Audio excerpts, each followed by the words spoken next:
when we look at themes, we can ask Yes. ourselves some questions like, what are the common themes that keep showing up in these different dreams, right? Is there a common feeling? Is there a common message? Is there is there a core belief about yourself? Oftentimes a negative belief about ourselves. And then we can start to look at that and go like, oh yeah, that's how that shows up in my dreams. Hello and welcome. We're so glad you're tuning into the Taking Good Care show. I'm Dr. Andrew Wong, based in Toronto, Canada. And I'm Dr. David St. Arno, based in Edmonton, Canada. We're two practicing psychologists with over a decade of experience each, working in a variety of settings and supporting diverse populations. Thanks for joining us. We hope you enjoyed today's episode. While we're both practicing psychologists, our podcast is intended purely for educational and entertainment purposes. It's not a substitute for professional mental health care or treatment. If you're in need of support, we strongly encourage you to reach out to a licensed mental health professional in your area. All right, welcome back, Andrew. Good afternoon, Friday afternoon, Dave. It's not quite the afternoon here yet. Oh, right. I actually forgot. I just see sunshine behind you. I just thought it's the afternoon. You're right. Your day's still sort of started. Well, we've got an interesting one today. Dreams. We're Yeah. diverting from ASD. We've had a package of ASD episodes, and now we're going to do something a little different, maybe a little bit more pop psychology, but still interesting because dreams is something that clients will still bring to sessions. And funny enough, it doesn't matter if you are, let's say, a preteen, a teenager, or an adult. I've heard clients ask, "Hey, does this dream mean anything?" Oh, for sure. I think one of the reasons that we're going to focus on this is that it is pretty common for people to wonder about or be concerned about their dreams, right? And this can show up in our office. I also think it is something that is very interesting, that there's a lot of theories out there and people can interpret their dreams a certain way that is almost I don't know, it's attractive in in some ways to discuss dreams, and especially if we look at like even how Freud or some of the earlier people were interpreting dreams, there's like a mystical aspect to it that some people are more drawn to. I think if we do go back into the history of it, there's always been a fascination with dreams. And if we bring it to the forefront of psychology, you bring up the name Freud, right? He had a lot of dream interpretation work, all pretty much invalidated nowadays. But in back in the day when people were going for therapy and you wanted to go to a big name, like he's gonna do dream work with you, Hmm. right? And try to see what is going on in your brain that can tell us more about your secrets and your fantasies and all of those things, right? It was sexy, I think you could say. Oh, it's like a window into your soul, right? So Yeah, your um deepest, darkest desires, right?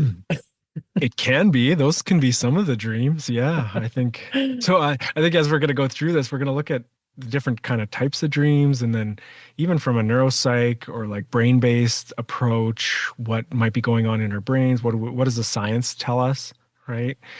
And then maybe we'll speculate too, and go down that path of being a little less clinical and a little more kind of, I don't know, pop psyche, like you were saying.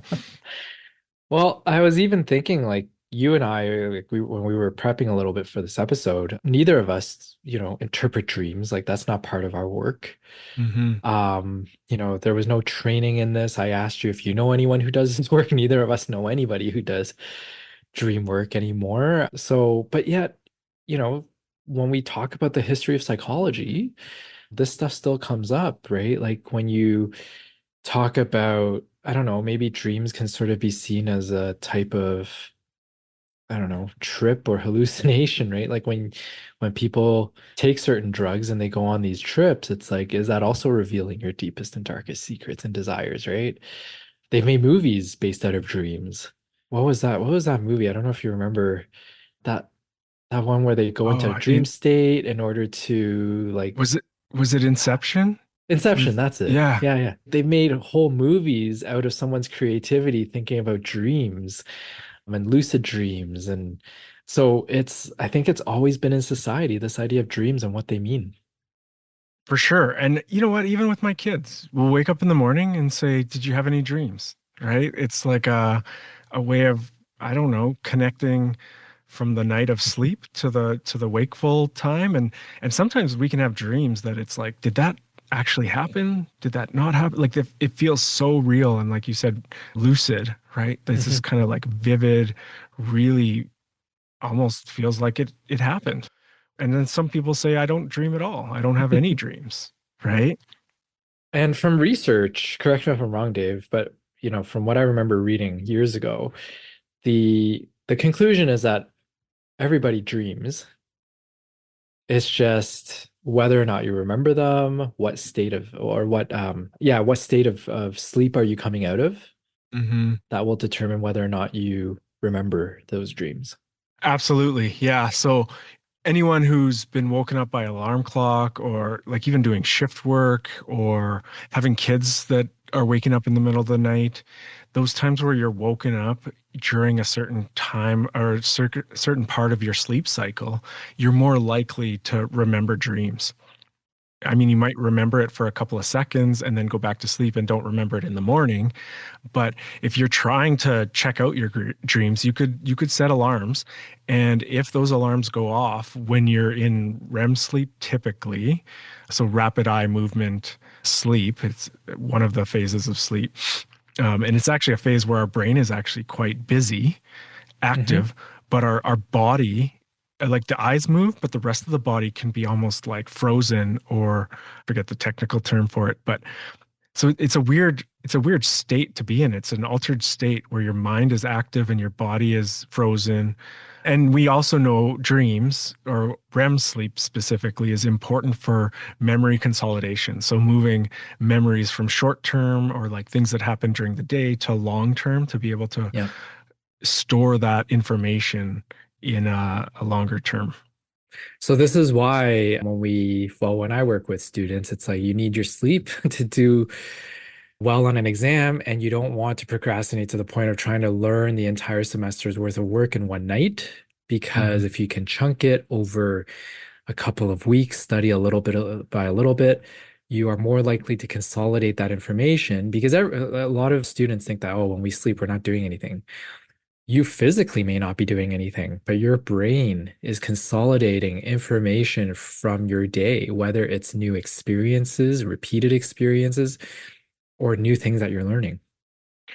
Absolutely. Yeah. And we could probably do a whole episode on sleep. There's tons of I listened to a podcast, I think it was the Huberman Lab. It was like a 3 hour episode on sleep, right? Like there's so much information and so much more awareness now of how important sleep is. It's not just, something that we have to kind of get through. It's like actually really important for our brain and our body to recover and to be healthy. So that aside, going back to dreams, why do we even dream? Like, Mhm. what's the point of dreaming? It's a great question. And why is it that some of us are more focused on our dreams? And, it's interesting because like I said, teenagers, adults, they'll sometimes say, I had this dream, does it mean anything? Hmm. And it's funny, right? Because you will have people out there who talk about some of your very classic dreams, like you're being chased or you're falling. The one that where you have teeth falling out, I've had those before, not for years now, I think, but at some point in time, I had one where it was teeth falling out. Well, you Um, you will now that you're talking about it. now we're talking Tonight you'll about have one. being late for an exam or something like that, or didn't study for something. Hmm. I've had that. And maybe that does mean something. Like it usually happens when I am, or maybe in the past when I have like a big presentation or a big exam coming up, right? So yeah, some of those classic ones that seems like many people have. For sure. And I think there's value in understanding if you can pick up on the themes or a pattern in your dreaming and how that relates to your awake time. So for myself, I actually have that, or I still do, where I am being chased. Like, and it's often like some kind of gang or like really violent, like rough characters, right? And I'm either hiding out or I'm running away or and they just keep following me. Sometimes I'm fighting them, right? And it took me years, but I finally figured out that this is exactly like what you were saying, like deadlines coming up. Huh. If I'm behind in a report that I'm writing, right? I'm literally, running away from something that is threatening to me. That's how I've made sense of it because like I would wake myself up, our dog would wake up like feeling my stress, right? Huh. So, how I've again made sense of that is that that gives me a cue, that gives me a clue to like, oh, how stressed I actually am during the day, right? Interesting. All right. So let me ask you this, and I don't know if you want to share this, but how often do you get these dreams? Only when I'm procrastinating on something. So probably, Okay. once every couple months. Thought you were gonna say once every couple of weeks. No. It's also helpful to understand where it's coming from because when you wake up in this fear, this terror, if it's a nightmare, right, to go like, oh, I know why I'm having this nightmare, right? Rather Hmm. than being like, oh no, does this mean something bad is going to happen to me, right? Like with the teeth falling out one, a lot of Hmm. people say, at least this is what I've heard, like someone is going to die, right? So if you're Hmm. interpreting your dreams for what's going to happen in the future, it can be quite scary. If you think it's a premonition, I don't know. I've never thought too much about my dreams, to be honest. Maybe when I was younger, but now maybe it's just how busy everything is. I don't think of it too much anymore. But you're right. It could be other than the premonition, like what you were saying about yourself, it could be a bit of a cue into or a clue into what's happening that might be stressful. But it can be a really shocking and actually, I think, worrisome if you do start to overinterpret your dreams and thinking that you can tell the future because of a dream. well, if we think like the bare basic, like kind of moving memories or experiences from short-term to long-term memory, right? Hmm. So you can assume that it's going to be reprocessing information that happened during your day, right? Yeah. So you can use that as a clue. Yeah. So that's why I said you might be dreaming about your teeth falling out again because there's also a recency bias. So if you watch a show right before bed or you read a book right before bed or you have an experience right before bed, there's a good chance that you actually dream about that because it happened very recently. Yeah.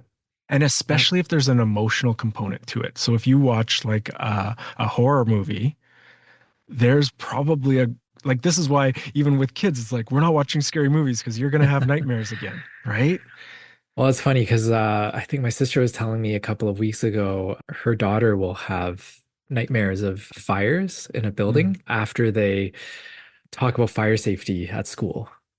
Or even my daughter last night, they were learning about ancient civilizations and they watched this scary film on mummies and ancient Egypt.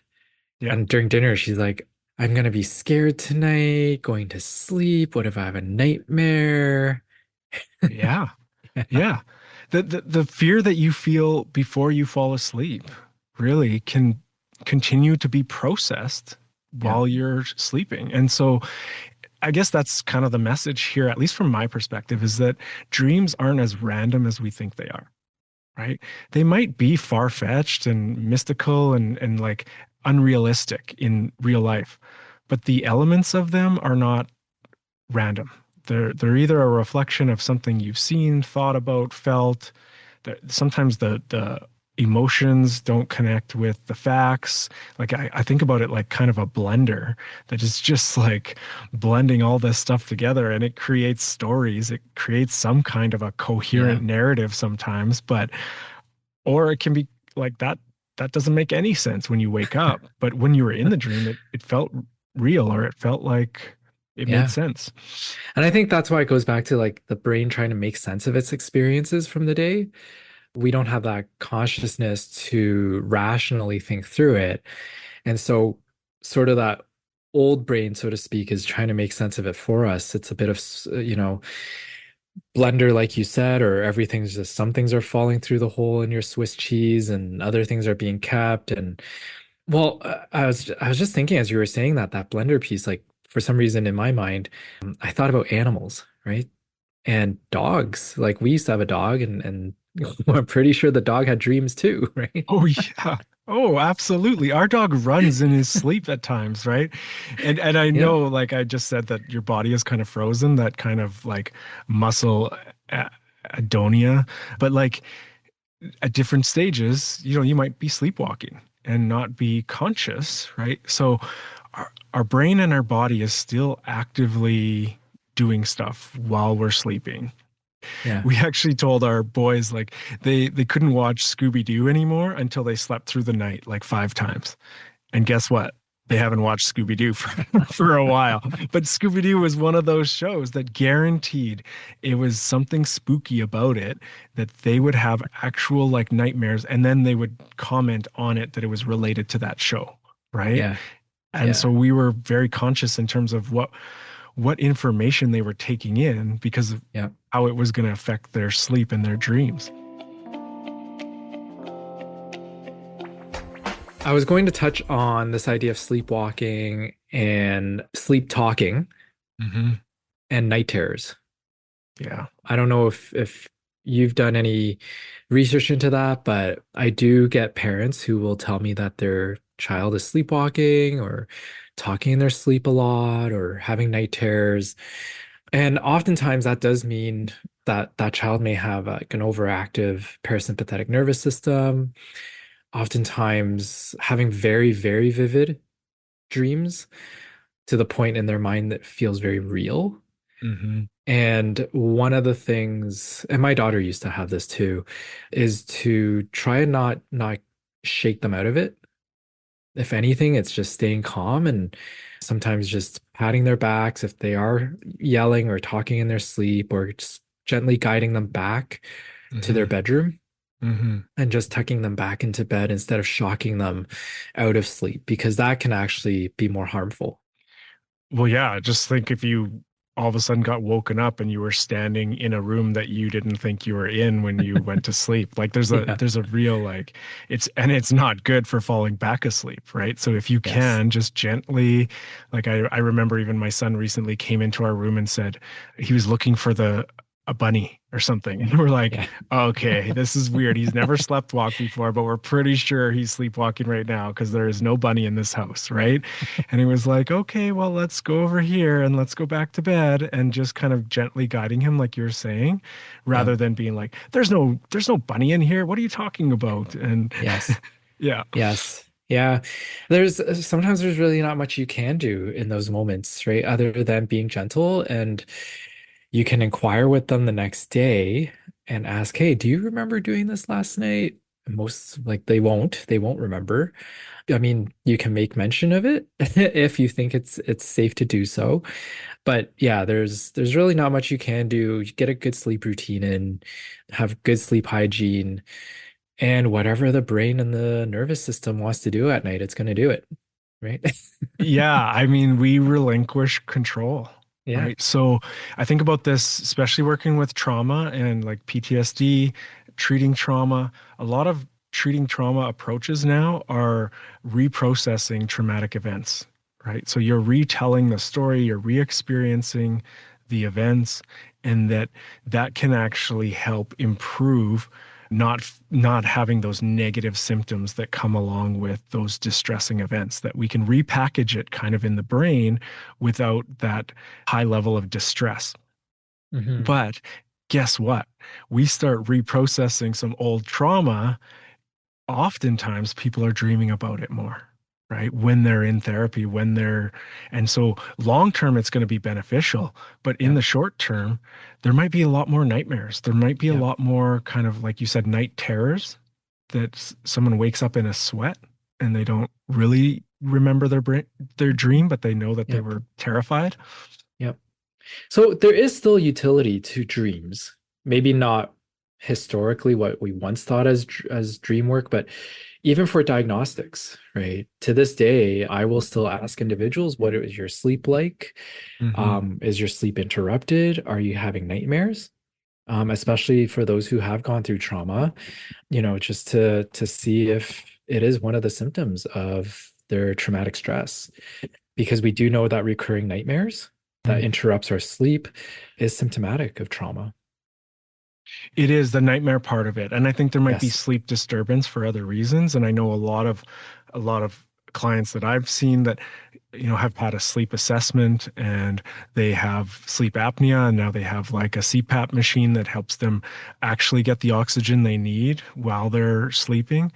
And Mhm. if you think about this, how this interacts with each other, right? So if you stop breathing while you're sleeping and that wakes you, or even if you start to feel like you're kind of struggling to get air, what kind of dreams are you going to have? Right? You Yeah. might be drowning. You might be struggling. Like you're having a physical thing happening and your brain is aware of it. And it's also Yeah. in this dream state. So it can integrate things. I guess, Dave, for you, if somebody does bring up dreams to a session, how do you tackle that? So I go by this, it does mean something. I don't want to overly ascribe a ton of meaning to it and like overly interpret it. So I'll work with the client to kind of identify maybe some themes, maybe some connections that are going on in their life right now when they're awake, right? And sometimes it is like super obvious. Right? Like it's like, well, this is not surprising that you would be dreaming this when this is happening in your life right now, right? They go together. They might seem kind of weird in terms of the context of it, maybe the intensity of it. Like maybe someone is actually dying in their dream or being killed or killing someone and it's like, well, that's not happening in real life, but maybe the fear of death or the recent death in the family has brought up this, right? And so they're processing grief and loss and death and then they're dreaming a lot about it. And it's like, of course. Yeah. Yeah. That one, I think stress from exams, Hmm. illness, Hmm. right? So I think you're right. Like, I think what it signals to me is like how stressed out somebody is from their current events, episodes, situation. And for me, it's more so like if the person's telling me, I'm waking up in the middle of the night because of these dreams, like my system gets just shocked out of sleep, then it's going back to revisit, okay, how might we be able to improve our sleep quality, Hmm. right? Is there like a good sleep routine, sleep hygiene? And if we do improve on those things, will that help the body, the nervous system just sort of decompress before going to bed? Actually, as you were saying that, the body, the nervous system, and I'm thinking, the body keeps the score book and Oh yeah, how, yeah. yeah, like memories and experiences can be kind of stored in our body. And then even there's some research and some writing about like how memory might not just be in our brain, that it might be throughout our body and different cells and stuff. So really neat stuff. But the reason I'm saying this about dreams is that let's say something terrible happened to you in the middle of the night when you were 5, right? And Yep. this could be abuse, but this could be like a fire. This could be even a fire alarm where everyone was panicking and we're trying to figure out how to get out of the building or something like that, right? You might not even consciously remember that event, but at the certain time of night, you wake up frequently and you have a similar kind of felt sense. Like you wake up in sweat, you wake up in panic. That can be just a really important understanding that, like, oh, again, your body, your mind is trying to process something that happened. How can we do that consciously Yeah. that might be able to also help you sleep better? I really like how you bring up that point, Dave, because I think, for simplicity's sake, there are two reactions, right? You can wake up from that dream and you can think through it, you can understand yourself better, process that. On the flip side, you can also try to run away from it, right? Hmm. And say, oh my gosh, I don't want to sleep again. I can't go back to sleep. Like, what if that dream comes back? Or that dream is telling me something so dreadful that I'm going to wake up now and I'm going to go about my day or week in this sort of worried, anxious state. So, two very different or divergent ways of thinking about, okay, this dream I had. And obviously, what you described is probably the more functional and adaptable way of processing and working with our dreams versus what I described as the anxious state or the worried state. Yeah, anxious state, worried state, but also like with nightmares, nobody likes having a nightmare. They're a nightmare for a reason, right? Like Yes. they are Yes. really bad, they're distressing, and so when people have nightmares, they can start avoiding going to sleep because they don't want to experience the nightmare. And we see this with a lot of trauma work is that people are getting like 2 hours of sleep a night because they're staying up as long as they can to avoid. And so the relationship with sleep, the association with sleep, right? It becomes this scary thing. It becomes, like you said, this fight, this battle that happens, and we're trying to not experience something bad. But when we go to sleep, we have no control, right? Yep. It's this irrational state, right? Even with some children and teens who I work with, they have one nightmare.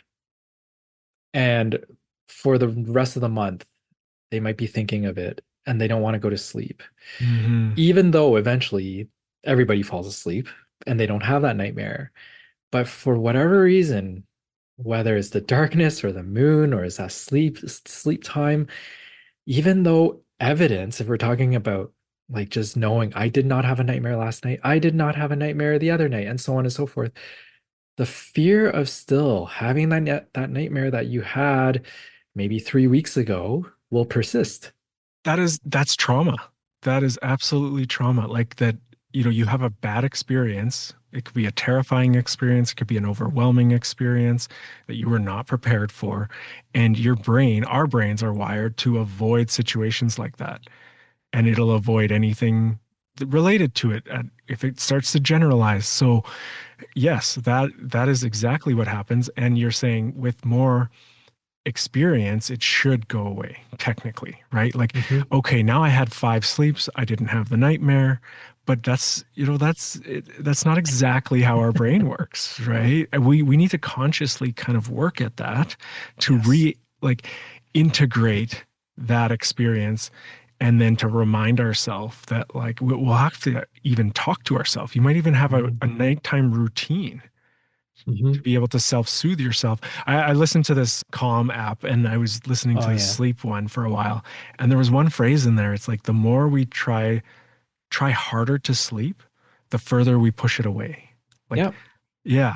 So when we Yep. actually surrender, when we actually like when we wake up or when we see the time and we're like, I should have been asleep half an hour ago, or I should have been asleep an hour ago. I got a big day tomorrow. I really need to Yep. fall asleep. Yep. That doesn't help us fall asleep, right? That activates No, us. it activates us, the frustration. Hmm. Whenever that occurs, I always suggest to clients, don't look at your clock, don't go on your phone. We don't need your body to continue getting amped up and reactivated. If anything, in terms of the sleep hygiene piece, if you can't fall asleep, rather than working yourself and your frustration up, do something calming and soothing, right? It's that idea of self-soothing, get out of your bed, go read a magazine in a dimly lit environment, right? Until you're drowsy again, then go back to bed. Again, easier said than done, or actually harder said. Yeah, Well, easier said than done. again, we can easily slide into like sleep and sleep Mhm. hygiene. If you want to look this up, there's a lot of like A sleep hygiene lot. tips. There's a type of therapy called cognitive behavioral therapy for insomnia or Yes. CBTI. TI, yeah. Yeah, and it really does focus on our associations with our bed, with our room, with the time of night, right? And we're like, that's why they'll say, get out of your bed, go somewhere else while you're awake. You want to connect your bed to sleeping. Yeah. You shouldn't eat in your bed. You shouldn't be scrolling on your phone, like, because your brain pairs these things together, right? And so Yeah. being able to create that almost like that safe nest that you can retreat and going to sleep is actually quite terrifying. Some people say that it's similar to dying. Like that little bit of time between you're awake and you're falling asleep can be really scary. Yeah. So Yeah. finding ways to calm your nervous system. And I think calming your nervous system before you fall asleep will translate into less nightmares and distressing dreams. Yes. Yes. It just helps the body and the brain unwind at the end of the day, right? And perhaps while you are, I don't know, sitting in the bathtub or just drinking a warm glass of water on the couch, that's also just it initiates our thoughts about, okay, what happened during the day, right? And can I make sense of the stressful thing that happened before we actually go into bed? Hmm. Well, and I think about, okay, so what happens then when you wake up from a nightmare? What, I guess I'll throw it at you, but I have some answers for this too in terms of like what are helpful things people can do? When they wake up from a nightmare. Yeah, like Yeah. they're woken up from the nightmare. Yeah. I think for me when I've talked to clients about this, even for myself, to be honest, like it's finding that grounding piece, right? When we talk about in psychology, grounding, reality check, Hmm. right? Where am I right now? What am I doing? Hmm. Sometimes even checking the clock. What time is it? Hmm. So doing some very simple things to remind ourselves where we are and what is reality right now. Yeah, I would say especially if you're in a safe place, right? If you're Yes. in your bed at home Yes. and you've created a safe place for you, then you can remind yourself, I'm at home, I'm Yes. safe right now, right? I'm not where I was in that dream. Yes. Yeah. The other thing that's really neat, and people can play around with this, is that you can go back to the dream and finish the dream off differently. Like use your imagination. And especially if you're in that in between awake sleep state, you might still be, and it seems kind of like weird or but I've done this Hocus like pocus. personally. Yeah, it's like, oh, okay, well just have positive thoughts. But no, it's not about having positive thoughts. It's actually kind of like finishing the story differently and visualizing it, seeing it, right? And this can help our nervous system actually because it can be jarring to go from that to that. And really, it is our imagination that's creating this in the first place, right? So why can't we use our imagination to also help finish the story differently? Yeah. Yeah. Yeah, it's that dream state. And again, if you go back to sort of the movie Inception, Hmm. you can tell that movie, like they did their research when Hmm. writing Yeah. in terms of sleep research and being able to bring yourself back to sleep. And many of us can't do that. Like you come out of the dream and you're like, oh, that was just a dream. And I'm still tired, so I want to go back to sleep. Hmm. Sometimes just sort of implanting that thought of, okay, I might have that dream again, but I can steer it a certain direction. Yeah. Or that I'll be okay, right? Like, yeah. So, and even there's another approach. I haven't done this, but like people can write down their nightmare. Like if they're up and they're awake, like you said, Hmm. maybe go into a different room, actually write it out. And you can change the storyline too, or you can Hmm. maybe integrate elements of it that are important. So we know when we're reprocessing trauma, like people are re-experiencing that experience in a safe, supportive environment, and it can feel different. And we might even say things to people as they're telling us what they experienced is like, Hmm. you are safe now, right? That was then, this is now. And those little bits of shifts, it's like, oh yeah, I'm actually just feeling a thing that happened back then. Yeah. So same thing with dreams. I'm feeling something that was in my imagination while I was dreaming, and I'm safe now.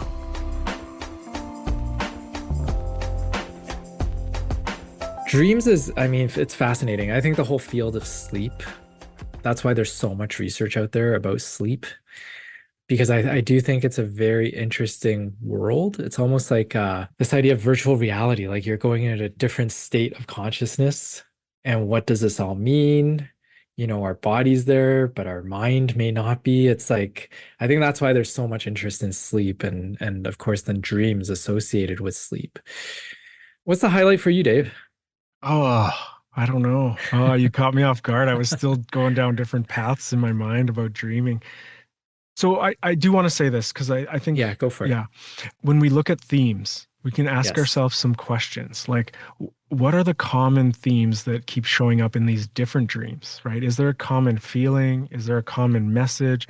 Is there is there a core belief about yourself, right? And it might Mm, even be that I'm not safe or that I'm unlovable, or like it can be oftentimes a negative belief about ourselves, right?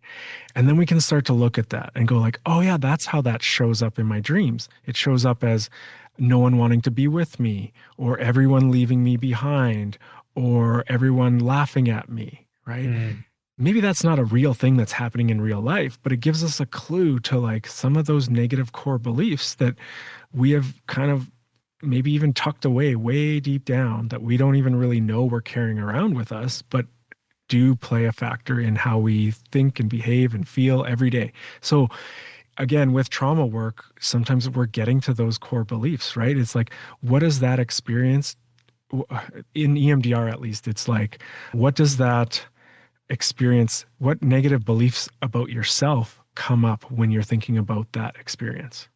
yeah.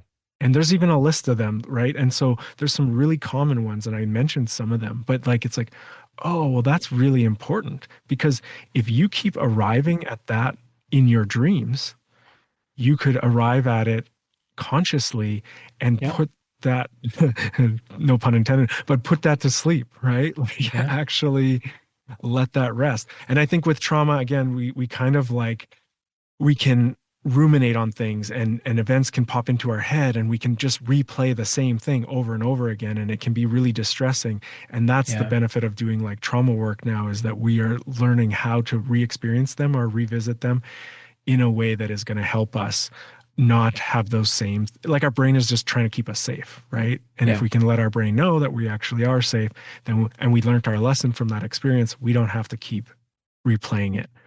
It's going to be harder to do that when you're not conscious in your dreams, but that's, I mean, that's the hope. Yeah. The other piece too, like people focus so much on the content of the dreams. Hmm. One, I think, important area that is important that's critical to focus on is sometimes the emotions as well. Like when you come out of that dream state, yes, maybe a lot of the time we remember the content, but what is the feeling as you come out of it too? Right? Is it a certain contentment, like, oh, that dream was nice, right? Was there worry coming out of that dream? Fear, excitement, even, right? Hmm. Again, if it was a very pleasant dream. And, sometimes just processing those emotions, not so much the content, the emotions may be also telling you how you're feeling about present circumstances. Absolutely. And we know like with memory consolidation that an emotional or highly emotional experience is more likely to be stored in long-term memory. So I would argue that it more likely to be dreamed about too, right? And more Yeah. likely to be part of your REM sleep. So looking at those emotions, yeah, absolutely, and not so much the content or the facts of the dream. Yeah. So yeah, I think for me, like in terms of my clinical practice, I don't necessarily take a ton of stock into dreams. I don't fully neglect them either. Like if a client comes and says, "Hey, I've been having these dreams," we'll talk about it. We'll talk about the feelings and the emotions associated with them, and then try and associate it with something that may be happening right now in their lives. For sure. And I think maybe I didn't say this earlier, but I meant to say it that like when I'm working with dream interpretation or understanding, I'm asking the client, like, how do you make sense of this? Like, what is Yeah, your interpretation of yeah, it, right? And how yeah, does this relate to your life? And then I'll share my ideas, but we're working together on kind of making sense of something that might feel kind of abstract or confusing. yeah, exactly. So really interesting topic, Dave. I get the sense we should get like a sleep researcher on to talk about sleep and all the things that are associated with sleep issues and individuals, who experience insomnia, all that stuff. I think it's a fascinating field of research. I agree. Yeah, and tons of great books, and like there's no shortage of information out there on this topic, and Yeah. I think for good reason. It's really it was neglected for a long time, I think. So, Yeah. And I think my highlight today for this episode is, if you are having certain dreams or recurring dreams, like if you want to do a little bit more self-exploration, it's, maybe reflecting on, why might I be dreaming this right now? How am I feeling? What's going on in my life? And it doesn't just have to be with nightmares or disturbing dreams. It can just be about any dream. Like, again, like I said before, it might be indicating that you are pretty content. yeah, it can be a reflection of how you're feeling during the day, right? So, how you're doing, your wellness. And I was just thinking that I didn't mention this earlier, but I think I approach dreams the way I approach therapy. Like, if it's a one-off, I'm not going to spend a lot of time on it. But if it's a pattern, I want to understand that pattern. And whether that's dreaming or whether that's in your life, in your awake state, right? That's what I think is like really important. And then we're going to spend more time there. So one bad nightmare, but if you're having reoccurring nightmares or reoccurring dreams with a certain theme to them, I think it's worth checking out or exploring. Yeah. Yeah. All right. All right. Awesome, Dave. All right. So if you like this, hit like, subscribe. It helps us grow. It helps more people find us. And we enjoy doing this. So if you enjoy listening, spread the word, get someone else to share it with someone else, pick an episode that you think they'd be interested in. Give us, if you want to write a comment, we don't get a lot of comments. So we would definitely appreciate comments or feedback or even topics that people would like to hear about from a Yep. couple of practicing psychologists. We Yeah. get private comments from people we know, Mhm. whether it's clients or other listeners that we know more personally. I actually, I ask for feedback or comments, but I also don't want like getting trolled on the internet. Like I'm just not into having people, make negative comments for the reason of getting reactions from other people. I don't want it to turn into that. So, keep your comments constructive and thoughtful and yeah. Okay. Sounds good. Yep, absolutely. All right, and we're approaching a year of doing this. So, again, I think we said maybe a couple of episodes ago, some changes may be coming. So hang tight for that coming down the pipeline. We're excited for it, and we hope you are too. And we'll let the news out soon. Yeah, and we're going to be reaching out to more guests. So hopefully we'll have some more guests. It's been us two for the last little bit, and we'll bring in switch things up a bit and have some interesting guests and maybe some returning guests. So absolutely. Yeah. All right. Take good care, everyone. Take care, everyone.